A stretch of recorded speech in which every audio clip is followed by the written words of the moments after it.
नमस्कार दोस्तों। वो एक कहावत है, मन चंगा तो कठौती में गंगा। अगर आपका मन स्वस्थ है तो आपको शारीरिक रूप से स्वस्थ रहने में कोई कारण नहीं है कि आप पूर्ण रूप से स्वस्थ ना हो। ये मन ही है आपका जो आपको न्यून विचारों से जोड़ता है और आपके आभामंडल को प्रभावित करता है। मेन रूप से कोई भी रोग अगर आता है तो उसके 6 महीने पहले से ही आपका आभामंडल डिस्टर्ब होना शुरू हो जाता है, क्योंकि एक विचार है जो आपको बीमार करने के लिए लग जाता है और आपके आभामंडल को प्रभावित करने लगता है। और जब वो विचार इतना परिपक्व हो जाता है तब जाके आपके शरीर के ऊपर वो रोग के रूप में अपने आप को प्रकट करता है। तो उत्तम कार्य तो यही है कि आप अपने विचारों को सात्विक रखें, हमेशा अच्छे विचारों को ही मन के अंदर बढ़ावा दें और अपने आभामंडल को किस तरीके से आप संतुलित करें और किस तरीके से आप का आभामंडल विकसित हो, इसके ऊपर विशेष ध्यान देने की आवश्यकता है। और आभामंडल को विकसित करने का केवल एक ही मात्र है कि आप हर समय पॉजिटिव थिंकिंग, हमेशा सकारात्मकता से जुड़े रहें। जितना ज़्यादा आप सकारात्मक विचारों से जुड़े रहेंगे उतना ही आपका मन शांत रहेगा, मन में संतुष्टि रहेगी और आपके शरीर के भीतर जो पंच तत्व जो काम करते हैं, पृथ्वी जल अग्नि वायु आकाश, उनका एक जो विराट स्वरूप में जो पूरे ब्रह्मांड में जो संतुलन है, उसी का प्रारूप आपके शरीर के भीतर जो आपका शरीर रूपी जो पिंड है, ये भी एक ब्रह्मांड का ही एक हिस्सा है, लेकिन उसके अनुपात अलग हैं। पूरे ब्रह्मांड को देखा जाए तो उसमें आकाश तत्व सबसे बड़ा है, फिर वायु तत्व है, फिर अग्नि है, फिर जल है और पृथ्वी तत्व सबसे छोटा है। लेकिन हमारे स्थूल शरीर में, क्योंकि ये स्थूल इसको कहा गया है, देहा का भाव ज़्यादा है इसमें, इसलिए स्थूल तत्व सबसे ज़्यादा रहता है। उसके ऊपर जल तत्व उससे कम है, जिसको हम सभी जानते हैं कि विज्ञान में भी कहा गया है कि हमारे शरीर में 70% जल तत्व रहता है। तो जल तत्व के ऊपर अग्नि तत्व है, अग्नि तत्व के ऊपर वायु तत्व है और वायु तत्व के ऊपर जो है आकाश तत्व है। और आकाश तत्व बहुत ही सूक्ष्म रूप से हमारे शरीर के अंदर विद्यमान रहता है, जो हमारी जो नाड़ी तंत्र है उसमें रक्त की धारा को जो लेके चलता है, उसमें जो सूक्ष्म आकाश तत्व है वो उस वेग को जो हमारे रक्त का जो संचार है उस वेग को वो निर्धारित करता है। और उसी के अंदर संतुलन थोड़ा सा भी गड़बड़ हो जाए तो हमारे अंदर जो भीतर जो 5 प्रकार के प्राणवायु काम करती है, प्राण अपान व्यान उदान समान, तो वो भी डिस्टर्ब हो जाती है। जब उसके डिस्टर्ब होने से फिर अनेक तरीके के रोग बन जाते हैं। तो अगर देखा जाए तो वात रोग हमारे शरीर में सबसे ज़्यादा होते हैं, उसके बाद जो है फिर पित्त रोगों की आती है और फिर कफज रोगों की, फिर कफ के द्वारा जो है जो रोग जनित होते हैं।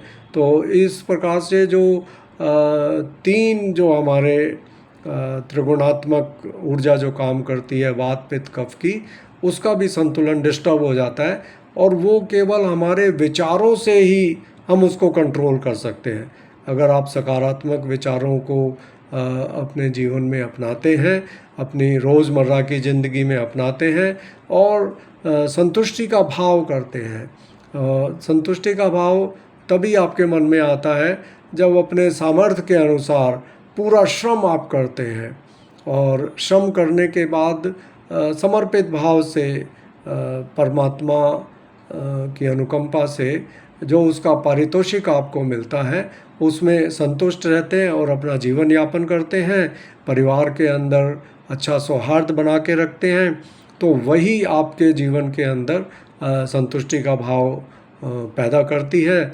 उसी से आपका आभा मंडल विकसित होता है। आपके चेहरे की कांति, आपके मुखमंडल की शांति, आपके मुखमंडल की आभा आपको बता देती है कि आप इस समय कितना संतुलित हैं, कितना आपके भीतर की ऊर्जा संतुलित रूप से काम कर रही है। और यही चेतना ही जो आपके भीतर काम करती है, यही आपके आध्यात्मिक विकास का भी कारण बनती है। और जब आप अनुभव करते हैं कि आप पूर्ण रूप से संतुलित हैं, सात्विक हैं, खान पान संतुलित है, सात्विक है, तो आपका आध्यात्मिक स्तर अपने आप ऊपर उठने लगता है।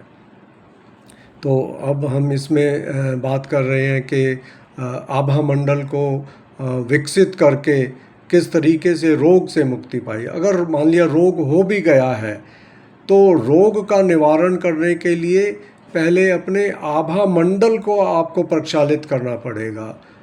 आपको अंतर्मुखी होकर, अंतर चेतना से जुड़कर ये सुनिश्चित करना पड़ेगा कि आपका शरीर के अंदर असंतुलन किस कारण से है, किस चक्र से जुड़ा हुआ है, और उस चक्र के से जुड़ा हुआ जो अंग है जो प्रभावित हो गया है, उसकी ऊर्जा को, नकारात्मक ऊर्जा को आपको अपने आभा मंडल से बाहर निकालना पड़ेगा। उसके निष्कासन की एक क्रिया होती है।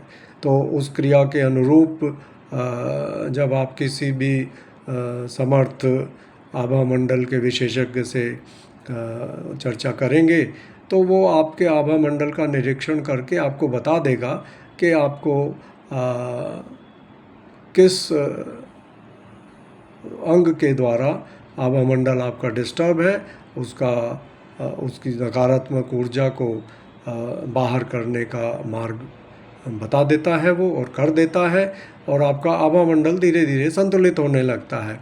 ऐसा नहीं है कि जो रोग आपको 6 महीने के प्रभाव के कारण विकसित हुआ है वो तुरंत ठीक हो जाएगा। हाँ, कुछ केसेस में हो जाता है कि जो इमीडिएटली कोई प्रभाव बना है तो उसका तुरंत जो है 1 या 2 बार में ऊर्जा का प्रक्षालन करने से वो ठीक हो जाता है। लेकिन जो गहरा है, जो आपके अवचेतन मन में बैठा हुआ है, गहरे टाइम का है, या कहें कि पूर्व जन्म का भी है, तो उसको भी प्रक्षालित करने के लिए कुछ समय लगता है। उस समय को आपको देना पड़ेगा और ये सुनिश्चित करना पड़ेगा कि आपको वो प्रभावशाली क्रिया आपके ऊपर अप्लाई की जाए। और उसको जब आप अप्लाई करेंगे तो धीरे धीरे आप पाएंगे कि आपका ऊर्जा का संतुलन बनता जा रहा है, रोग की स्थिति दूर होती जा रही है, मन भी आपका प्रसन्न व प्रफुल्लित होता जा रहा है। तो इस प्रकार से आभा मंडल के इस प्रयोग को अच्छी जानकारी रखते हुए आप किसी अच्छे विशेषज्ञ से, या स्वयं भी अगर उसको आप सीखना चाहें तो सीख सकते हैं। और उसके लिए थोड़ा सा प्रयास आपको करना पड़ेगा कि आप किसी अच्छे विशेषज्ञ से मिलें और उसके बारे में जानकारी करें, और स्वयं को स्वस्थ रखने के लिए अपने आभा मंडल को, अपने मन को सकारात्मक विचारों से भरना अति आवश्यक है। आशा है कि यह वीडियो आपके लिए प्रयोग में लाभकारी रहेगा। और अन्य किसी जानकारी के लिए अगर आप चाहते हैं तो आप मुझसे संपर्क कर सकते हैं, या अन्य जो भी आपके संपर्क में नज़दीक में हैं आप उनसे संपर्क कर सकते हैं, और अपने आभा मंडल का प्रक्षालन कराकर अपनी बीमारियों से दूर हो सकते हैं। बहुत बहुत धन्यवाद, शुभकामनाएं।